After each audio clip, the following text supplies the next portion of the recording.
Alright, the guy who doesn't know how to do YouTubes well is back.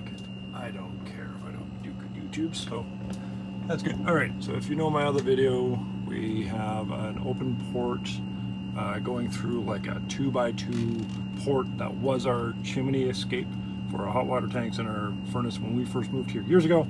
Now we're a big old high E furnace, all that fun stuff, and of course the hot water tanks are gone. So update to my previous video, there you go.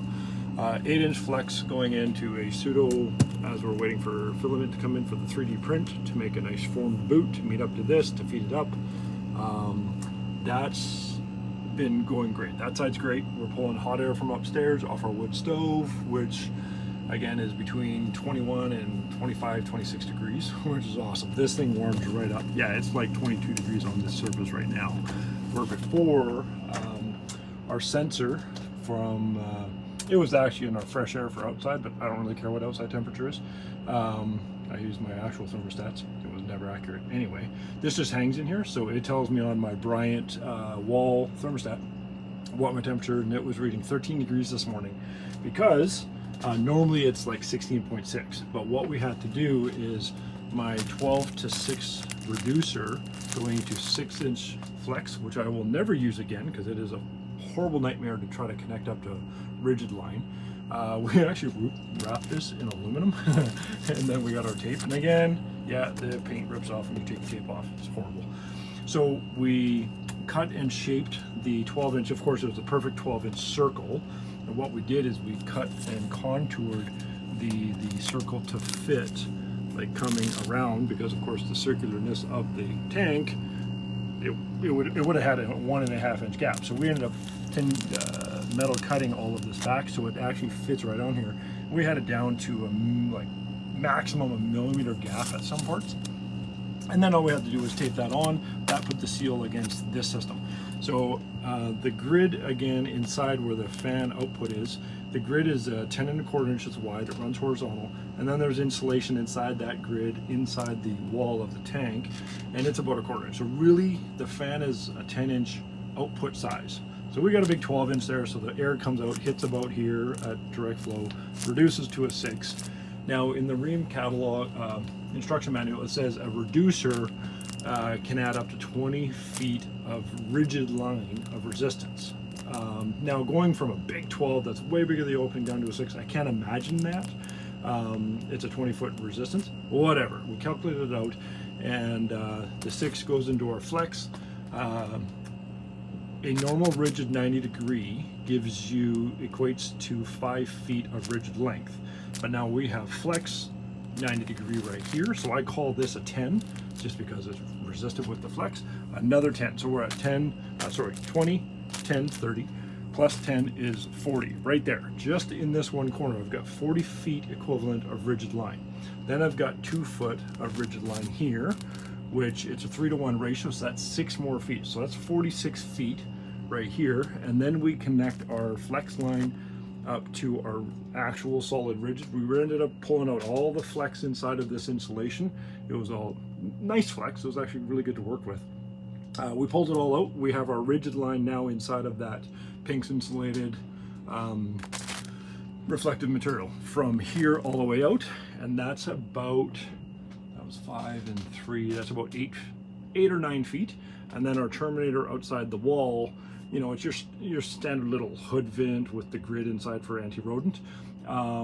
It equates to 10 feet as well. So we're at 46, and then call that 9 feet. That's, oh, my brain's not working. 46 and 9 is 53 feet, plus the 10 outside is 63 feet. So now in the instruction manual, you're allowed 65 feet of rigid equivalent. And that's for the entire connection system. So we're at 63 just right there, plus whatever this 8 foot. I mean, we're really only running, that's a 45 degree and a 45. So yeah, we're over our 65 rigid, but that's 8-inch.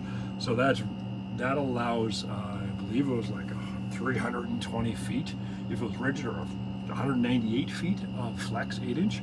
So don't try to be cost effective if you don't need to be. Go with 8-inch. The 6-inch is a flipping nightmare, because what was happening is this thing was going into code A006 and T006. And the instruction manual on the old system, where it had more rectangular display and it showed you a whole bunch of more temperatures, they gave you more information with the previous model than this one. This is the newest model. I don't like this model. They're really hiding a lot of information. You can't see a lot of stuff.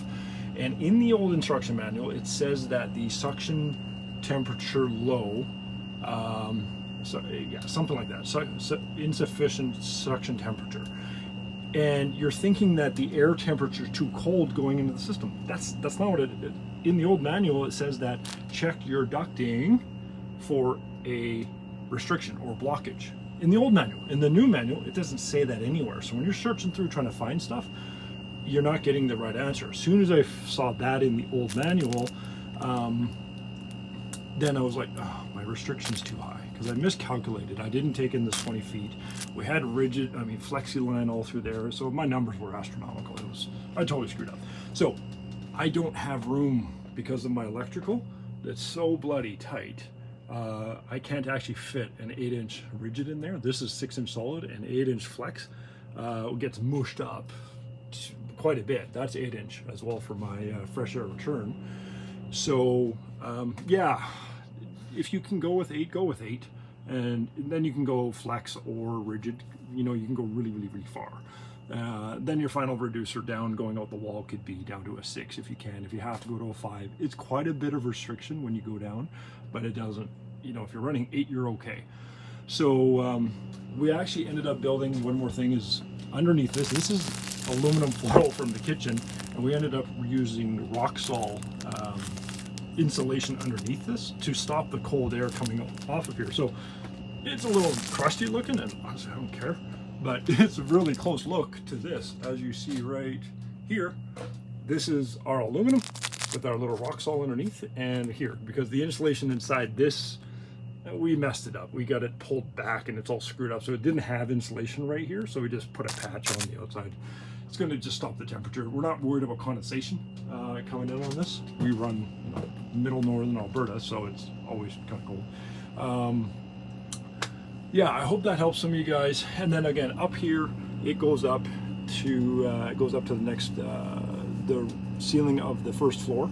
And again, that box above that 8-inch opening is like a 2x2 box. It goes up, 8 feet, and then it turns into the hallway, and we've got a 10x7 opening in the wall, and that's what it's pulling the hot air through. So there's a smidge of restriction there, but this thing hasn't coated out since we fixed this up and opened it up. It hasn't coated into the A006 yet. So we're just watching that. Of course, it says call your contractor. Don't waste your time. Just fix your ducting. But that's what was going on. It's totally frustrating. Look at the old manual. Save it in a PDF, because there's more in there than the new one. I think they're promoting to get to call your contractor, call Rheem, replace a part. They might be trying to make some extra money off you. There's no need. It's just the fact that it was too restrictive. All right, I talked too much. Everything outside of that, my usages have been good. When it's running properly on Energy Saver, it kicks up when my boys come back from the martial arts groups and they all have showers. It'll kick on the heat pump. Oh, there we go, it's heated. That's better. It'll kick on the elements to keep up with high demand. It's a little bit slow on Energy Saver mode to do that. I think it waits till it's like 10 or 15 degrees below what you want. In Energy Save mode, it's trying to do it with the heat pump. In high demand mode, I think it only lets it drop, I'm guessing, maybe 5 degrees. And so when it hits 125 and you're in high demand, it'll kick on the electric and the heat pump and let it roll. And it's a lot of water. One of my sons had an Epsom bath. He got pretty beat up, so it was pretty sore. It's a big tub too. It's probably 100, 105, 110 gallon tub. So he filled that up, and we had it on hybrid. And then my other son had a shower right after, and my wife started doing laundry and dishes. This thing kept up when it was high demand mode. When it's an Energy Saver, you start to notice that's a big load. So they work. They really do work. You got to set them up right. That's just a factor. And I'm going to be sending emails to Rheem. Do better. Get us more information. Let the homeowner have control. This should have all of the things that the app has. So that's a major complaint on my behalf. You shouldn't have to use a phone to control your device with all the features. We should be able to see temperature inside the tank, actual temperature. We should be able to see CFM, how our fans are running so we know what's going on. All of the sensors. I know there's something you could code here somewhere. I'm going to try to find out to get into diagnostic mode so you could actually see what's happening with your device. So Rheem, they could help us out a lot, and you'd just sell more product. I would highly recommend it. All right, hope that helps for anyone who cares.